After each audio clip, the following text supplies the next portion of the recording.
Hi, everyone, and welcome back to the Faster Way podcast. I am so thrilled to be here today with my friend, Dr. Anise. Dr. Anise, thank you for being with us. You're very welcome, and it's my pleasure, and I'm honored to be on here with you today, Amanda. So we met just a couple of months ago at an event, and I was immediately drawn to your energy and your smile. And then we got talking, and through a series of events, you ended up showing me your TikTok channel, which is so awesome. You are Acupuncture Fit on TikTok. You have over 500,000 followers, which is incredible. And your content is so hilarious. I think some of the TikTok content that now I see from you is like related to poo. It's like very much so related. I was like, oh wow, we're just going there. We're talking about poo. Oh my gosh. But as a mom of 5, I'm so used to dealing with that. It's nothing shocking for me anymore. As a physician and now a dad of 2 twins, I thought I knew poop, but kids take it to the next level. Yeah. They for sure do. They for sure. Yeah, I was laughing so hard when I saw some of your TikToks. So tell me, Dr. Anise, when and why did you enter the wellness industry? When and why did you decide to become a doctor? Wow. Well, thank you so much for asking me this question. It's probably about my most favorite question that I get because it relates back to my story and it really answers the reason of why I'm doing what I'm doing in my mission. And by the way, it was such a pleasure to meet you too at that conference and hear you speak in front of everybody. It was just so inspiring in what you're doing, for the world when it comes to body composition and weight loss. It really spoke to my heart, and I'm really excited to help you and journey along with your mission as well for all of the transformation that you're doing in this world. So thank you so much, Amanda. My journey early on, it takes me back to 3rd grade.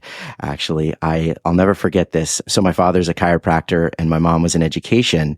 And back in the 80s when drinking Diet Coke and eating margarine was like healthy. I was very fortunate, right? I was very fortunate because my parents knew that that was not the way to go, contrary to what, society was teaching. And anyway, so I was always the kid with the like organic carrot or the hummus sandwich at school. And I'll never forget this. I came home from school one day and I was like, Mom, can I have a real lunch? And she's like, what is that? And I'm like, processed bologna and a sugary cookie and a sweet drink, just like all the other cool kids. And she's like, you know what? Sure, I'll pack you a real lunch. So off to school, I went with this sugar-laden, high processed lunch. And I've never really had that all in one meal. I mean, we had cheats every now and then as a family, as a balance, but really, I never enjoyed something like that. And so I'll never forget this. I ate the lunch and around after eating it, I had this sugar rush, right? And I'm sure if you're listening to this or watching this, you'll understand, when you eat something super sweet, ultra processed, it gives you this different energy shift in your body. And then all of a sudden I had this opposite energy crash. And I came home dragging my feet that day. I had a stomach ache, brain fog, fatigue. And my mom's like, what's wrong? And I looked at her. And as I dragged my feet into bed, I was like, Mom, I never want a real lunch again. Oh my gosh, so funny. Yeah. So this was my intro. And you are what you eat. Food is medicine, and food can also, unfortunately, be harmful. And I would say that's kind of the first part of the journey. From that point on to college, I, led a healthy lifestyle because my environment, and I think that's key for a lot of people. That they go off track, and we can even talk about that maybe even a little bit later in the seasons in traditional Chinese medicine and how we change. But I saw my grandma just get an amazing amount of energy, amazing amount of vitality when she was going through chemo for her cancer diagnosis. So that was kind of a second part of my journey where I really saw her life change, although she was going through and we did end up losing her. But adding in fresh fruits and vegetables, adding in a whole healing diet was just incredible for me to watch her, go through that and really actually go through that with a lot more confidence and energy than most of her peers that had suffered from it. And then the final part of really where I had the biggest transition in my life, Amanda, was When I was in college, I had just graduated, and I actually ended up having some bleeding in my stool. And so I had this very, very high point in college, and then this all of a sudden very, very low point of not only that symptom, but a lot of extreme brain fog, a lot of extreme fatigue. And I went right to the school clinic, and the school clinic said, "Oh, no, you need to go to a specialist." And then from there, I went to the specialist, and I got the very, very grim diagnosis that I had some potential precancerous polyps in my colon. And I'll never forget that day. I kind of just paused, and I turned right to worry.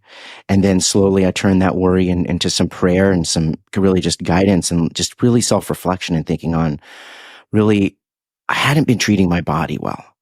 And a lot of the symptoms that I was feeling probably stemmed from that. And that's when I went right back to that third grade experience, right? I lived this life in college where maybe I did a little bit too much partying, and with biomedical sciences, I did a lot of studying, and I thought I was eating well. I was eating a lot of certain foods that were quote unquote healthy, a lot of ultra processed foods that I thought were healthy, but actually weren't. I find out later through element typing in traditional Chinese medicine. However, I reached out to my network, and this is back to kind of the environment piece and just surrounding myself with people who actually care about me, people who actually like love me and want the best for me. And with that, I was led to an orthopedic surgeon from China who developed a program through traditional Chinese medicine that's been passed down for thousands of years. And it involved a lot of different techniques. It wasn't just acupuncture, but it was understanding my element type. And I can go into that a little bit later. And before I even said anything to him about my diagnosis, he looked at me, and he said, "You have problem with colon." And I was like, whoa, how'd you know that? And I later on come to find out that in traditional Chinese medicine, one of the diagnostic tools that we use is face mapping, colors on the face, shapes in the body. And he saw some redness on my cheeks, and that area of my face actually related back to inflammation in my gut. And I just knew I was in the right place. So I decided to go ahead and move forward with, continuing and starting under his care. And at that point, I just believed that this was the right thing for me to do, because it was kind of contrary to everything that I was doing that I thought was right. But he just took it to the next level. And so after about 90 days into his program, Amanda, I just started feeling better. The bleeding in my stool stopped. I went back to the specialists. They checked me out, and they're like, "Everything is gone. What did you do?" And, when I told them, they of course looked at me like I had two heads, but I didn't care. I had a clean bill of health. I went right back to this doctor's office, and I said, "I want to devote my life to this." And so here we are, 10 plus years later. And I bet the ancients are rolling around in their graves thinking like, "Oh my gosh, we're talking about this, online and via Zoom and all these wonderful technology we have." But I had a massive transformation in my life. The medicine, it wasn't him, the medicine, my environment, and just him being a facilitator of it really led me to a completely clean bill of health. And here we are, Amanda. So that's my story. I've devoted my life to this medicine now. So anywhere and anyhow I can and teach it and preach it, I'm happy to share.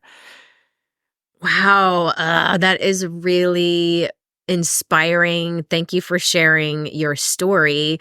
I love to hear the passion behind the path, the pain behind the purpose. That's always so exciting to hear. So share with our audience, because I've never had anyone on the podcast who specialized in Chinese medicine. Share with us the primary difference between Chinese medicine and traditional healthcare.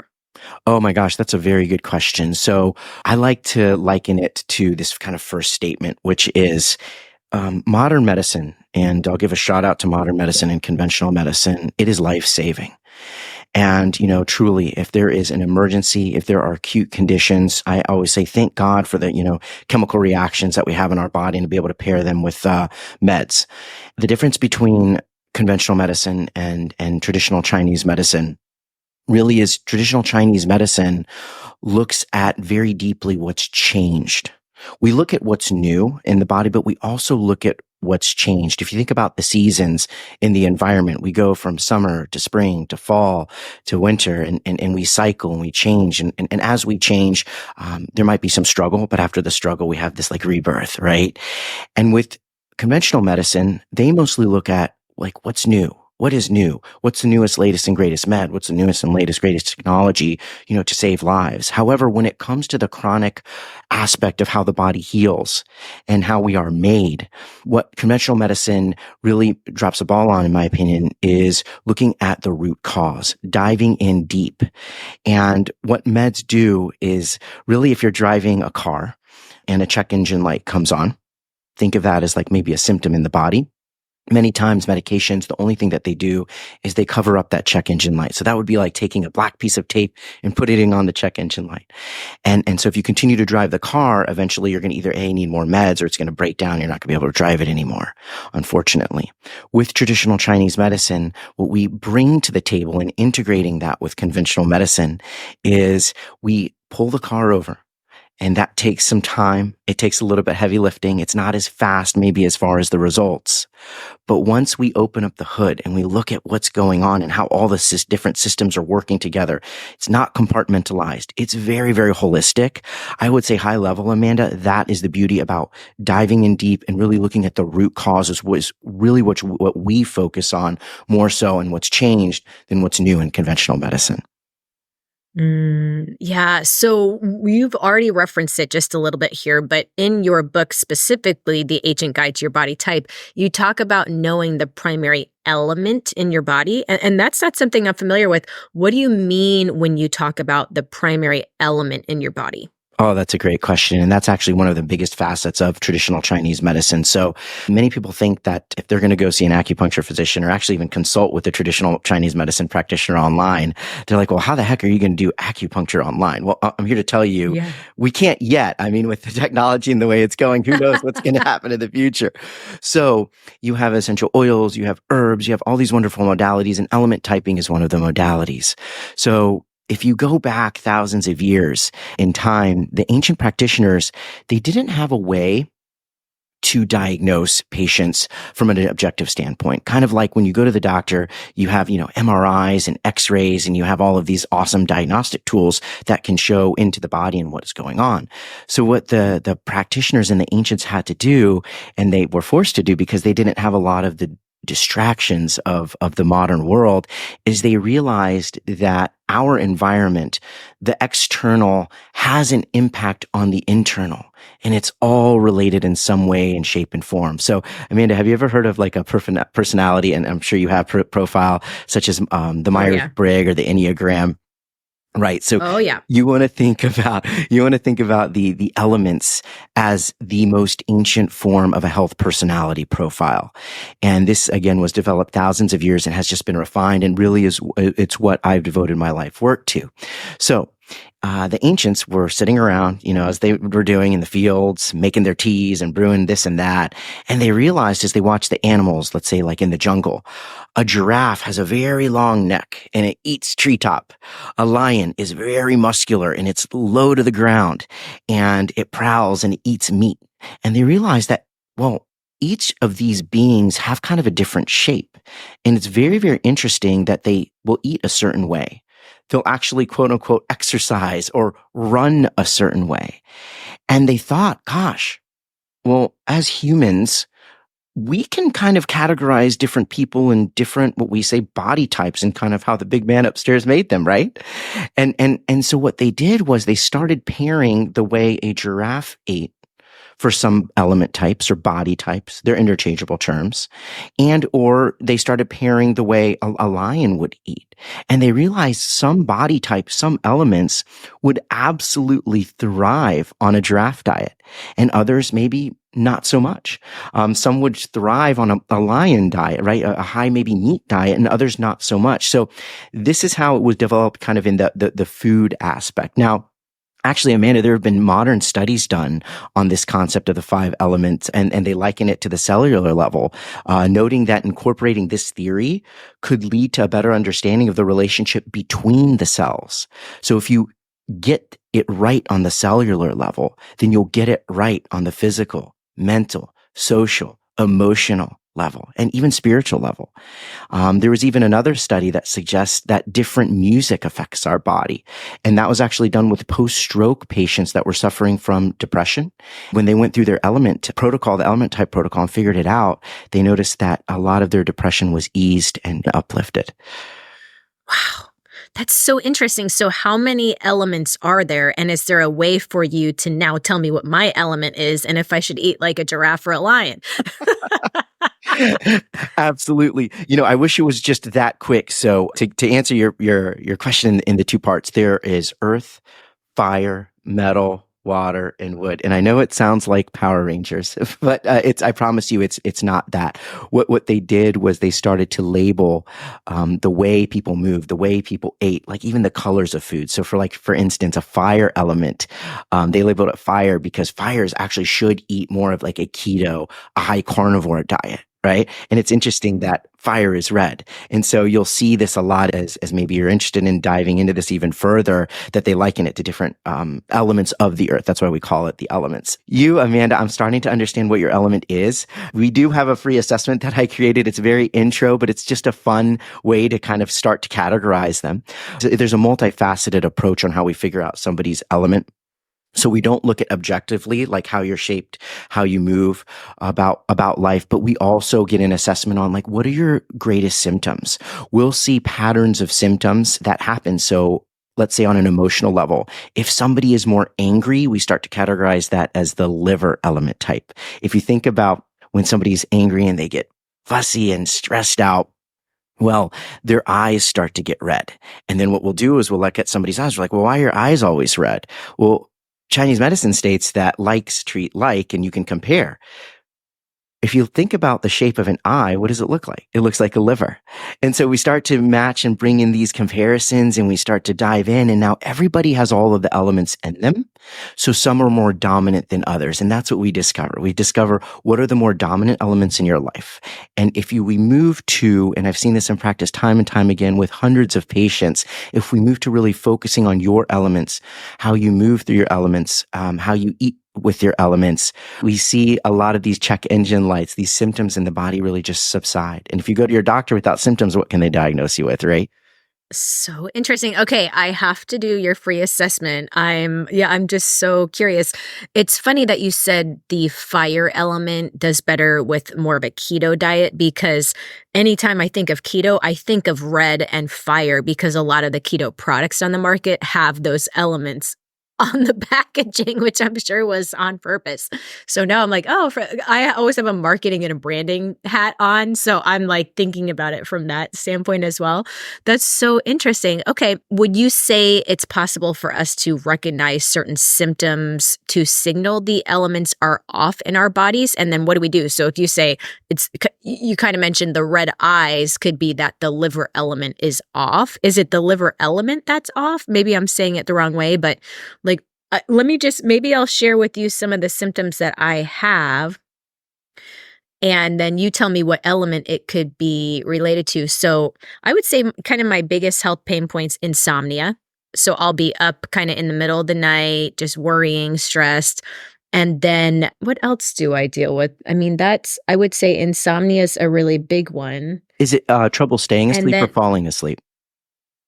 Or both? staying asleep. Okay. That's Yep, important. That's staying great. asleep. So insomnia, worry. Yeah. And then I would say my other big health issue that I'm just trying to figure out, and I have been for years, is it does seem like my immune system is not super strong. January was like the strongest, most energized month that I've had in probably 2 years, but I still got sick, so I'm missing 2 genes that help with glutathione, so I can't take glutathione so that my body doesn't make it or process it, but I still feel like maybe that could be related to an element. This is all great feedback. And one other thing that we could do that could be fun on the podcast is, could I take a look at your tongue? one of You the can ways. absolutely take a look Okay, at my tongue. Yeah. And we do have people watching the YouTube feed right now. So, yeah, you want me to just stick my tongue out? actually, if you could, so and go ahead, and then I'll explain why I'm asking you to do that, and then I'm going to come up with some ideas. And can you come up a little bit closer because I can see a couple of things. This is so much fun. I love it. Okay. Awesome. So overall, this is great. Overall, you've got a very good looking tongue. It's Oh, very okay, cool. it's optimal. Some of the things that I'm seeing on it, and I'll explain this in a little bit, are a little bit of a thick yellow coating. And then there's a little bit of a red tip.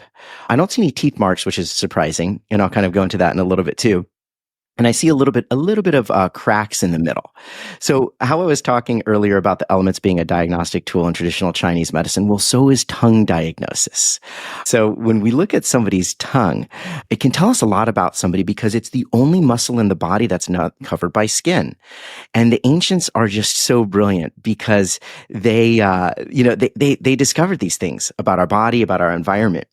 And since it's the only muscle that's not covered by skin, if you think about your skin, toxins come in and out of it. They come in and out like through the muscles and through the whole all the pathways. And so if you were to take off all of your skin, you could see all these toxins in your muscles. So because the tongue as skin free, they're like, okay, let's use this as a free guide and a free tool. So that's what I just did. I kind of looked at Amanda's tongue from a perspective of energy. And I was looking for colors. I was looking for shapes, just like we do in the elements. So I was looking for red or dampness or thickness. And that can tell us a lot about what's going on maybe in her body and start to move to, well, what the heck is going on in her body because of the insomnia, which is, the trouble staying asleep. And when it comes to that, the two elements, Amanda, are disturbances in the heart energy, right? These are the pathways. This isn't the actual organ. And then also the kidneys. So the heart is the fire element and the kidneys are the water element. So what I'm seeing a lot of is you have this imbalance of fluids in your body. And I would next start to look at maybe circulatory aspects of your body. Now, I won't drag this on to a whole hour session, but just kind of an intro and a start to what I saw in your tongue is, hey, let's maybe start working on your circulation because the body is so smart in fight or flight, in stressful times. And I know you just have an amazing organization and you just are so empowered. But at the same time, you work so hard as well, Amanda. And I know you do. And so with that, the body's going to say, okay, we need to shunt all of the blood to the vital organs in the body, which is in the middle of the body cavity. And what happens is in traditional Chinese medicine theory is that there's not enough blood to nourish the brain to shut off at night to calm itself down. So what we would do in traditional Chinese medicine is say you want to eat for more so maybe your fire element or more so or less so, pardon me, from your fire element and more so for your water element to help improve the circulation in the body. That's kind of one theory. So then we would offer foods that promote those elements for you. I could keep going in your diagnosis.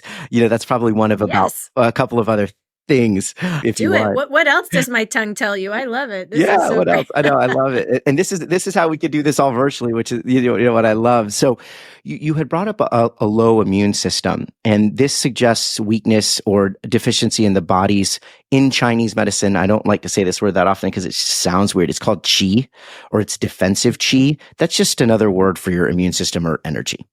And this is related to the earth. And also, this is also related to grief and grieving. And I'm not saying you had a loss, but also the metal element in traditional Chinese medicine. So if you think about earth and if you think about just the mother nature in general, it's very nurturing. And so if there is something that's out of balance in somebody's life, their earth element freaks out because it's like, no, I want everybody to be okay, right? People who are dominant in their earth element are the people, and you'll see an earth element from a mile away. You'll know an earth element from a mile away because they're the ones, Amanda, that like want to have everybody over at their house. They want to take care of everybody. They want to be the place where everybody can find peace and solace. It's a very nurturing element. And so when you say the word worry, there's some maybe foods and some herbs that we can, give you to help promote calmness and to promote peace through the stresses of life. Everybody has stress in their life, and it's all about how you navigate those stresses. They're always going to come in waves. And so nourishing the earth element in the spleen is what we say in traditional Chinese medicine is going to be that pathway. And then I'll say maybe just a couple more things. I saw a little bit of a yellow coat and a red tip and a little bit of cracks on your tongue. This shows me that what we call is a little bit of dampness in your stomach. And dampness energetically, what does that sound like to you, Amanda? Does that sound like fast and fiery, or does that sound like slow and sluggish when you hear the word dampness? Slow and sluggish. Yeah. Exactly. And so the yellow on your tongue, a little bit of a tongue coating, tells me there's a little bit of dampness in your gut. And so what I would do as a traditional Chinese medicine practitioner is I would prescribe the opposite. This is where kind of the yin yang theory comes in. If something is damp, I would prescribe you herbs that are more drying to balance out that dampness. When you have dampness in the body, it slows down things that move, like blood circulation. So you start to speed things up. You start to build your blood. It nourishes your mind. The worry starts to subside. You sleep better. And then the body just starts getting better and you build on that energy. So this is kind of a little mini peer into how we element type and we use the elements to help somebody take their life even to the next level. So interesting. Now, why did you say that you were surprised there was no teeth marks on my tongue? So that tells me the level of worry. So you know what that tells me, Amanda? That tells me that your worry isn't as necessary to look at in the first stages of, let's say, me treating you. And so a lot of times when people do say they're worried, I see this a lot with college kids. They're overthinking, they're over worrying, and they're high in their stress. You, Amanda, this is great. It tells me have a great handle on your worrying. However, the body's still being overworked in that department. And when we see teeth marks on the tongue, this is a sign that the spleen is on overdrive and it causes the tongue to swell. And that's what causes the teeth marks.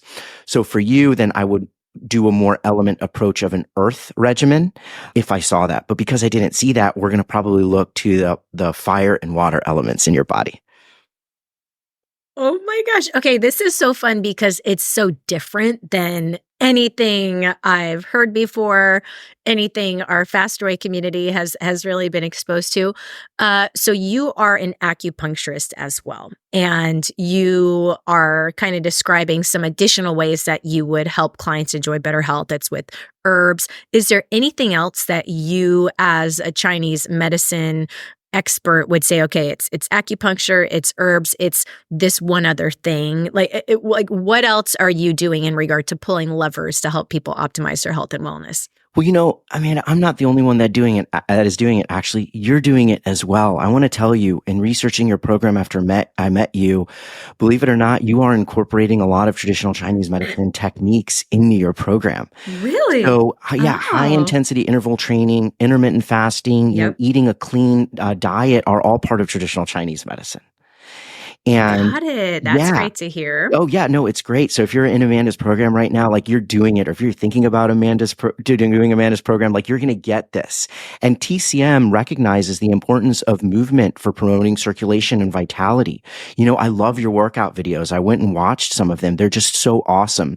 HIIT training, it can be very beneficial for improving cardiovascular health in traditional Chinese medicine, increasing metabolism, boosting energy levels. And when practiced, in moderation and under the guidance that you provide for a lot of your members and potential members, you balance that with restorative exercises, maybe like Qigong or Tai Chi. HIIT training can contribute to overall well-being. I would say, secondly, in your program, when it comes to intermittent fasting in traditional Chinese medicine, when done mindfully and in alignment with the individual needs that someone has or needs to move through, this can promote detoxification. And really, I love intermittent fasting for digestive health. It just gives the body a break from past food trauma, current food trauma, and it's just a wonderful traditional Chinese medicine technique that has been used for thousands of years. And TCM acknowledges the benefits really of giving the digestive system a break and allowing it rest and to be able to function more properly. And then a third thing, Amanda, in traditional Chinese medicine, I'll pass it back to you.